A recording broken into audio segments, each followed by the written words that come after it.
नमस्कार, एस्ट्रो तक में आपका बहुत बहुत स्वागत है। आइए आज बात करते हैं कि धनतेरस में किस प्रकार का श्री यंत्र खरीदें।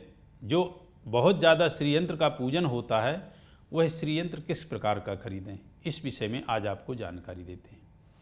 देखिए, श्री यंत्र जो हैं वो आजकल देखने में ये आता है कि उसका पूजन वैसे काफ़ी ज़्यादा लोग करने लगे हैं, लेकिन जानकारी नहीं है उतनी।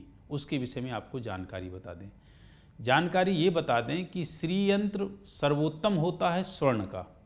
यदि आपके पास आर्थिक स्थिति अलाउ करती है, आर्थिक स्थिति से आप संपन्न हैं, तो आप स्वर्ण का जो है श्री यंत्र लें, यानी बनवाएं और उस श्री यंत्र का पूजन करें।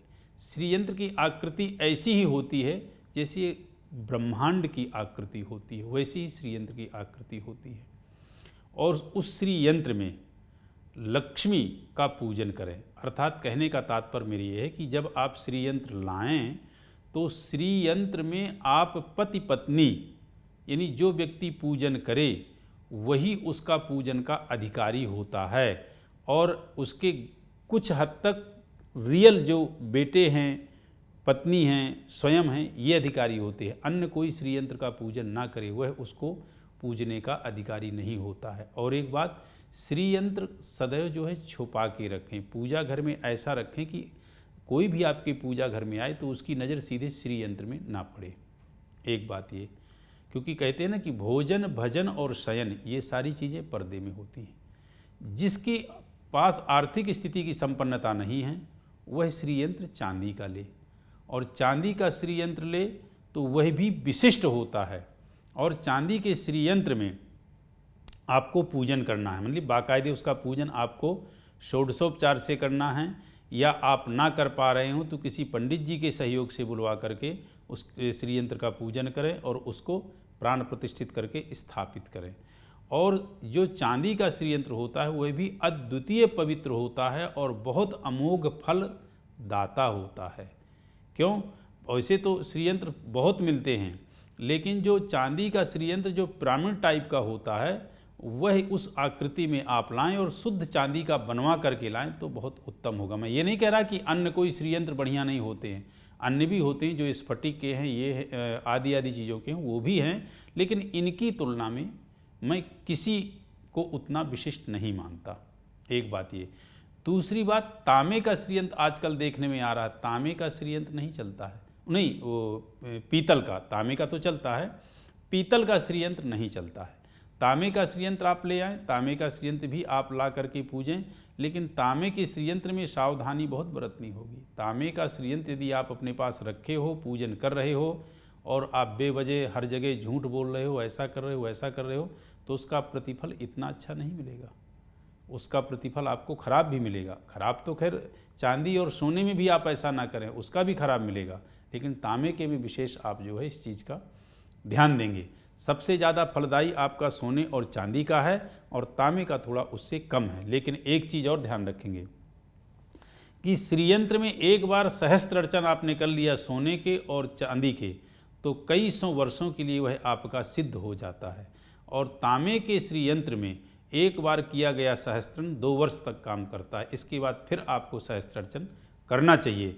और ये जो श्री यंत्र हैं, इन श्री यंत्र का बहुत अच्छे से यदि आप सहस्त्रार्चन लक्ष्मी जी के 1000 नामों के द्वारा कर सकें या ललिता सहस्त्र नाम के द्वारा कर सकें तो अति उत्तम होगा, या हो सके तो श्री सूक्त के द्वारा आप 100 पाठ कर लें तो भी सर्वोत्तम होगा, या फिर जो हो सके 51 पाठ हो सके तो भी सर्वोत्तम होगा, जितने आपसे हो सके। ये मैं वो बता रहा हूँ जो कि आपको अमोघ फल के दाता हैं, विशिष्ट फल के दाता हैं। इसलिए आप इन श्री यंत्र को ऐसा लाएं और विधिवत षोडशोपचार से पूजन करें।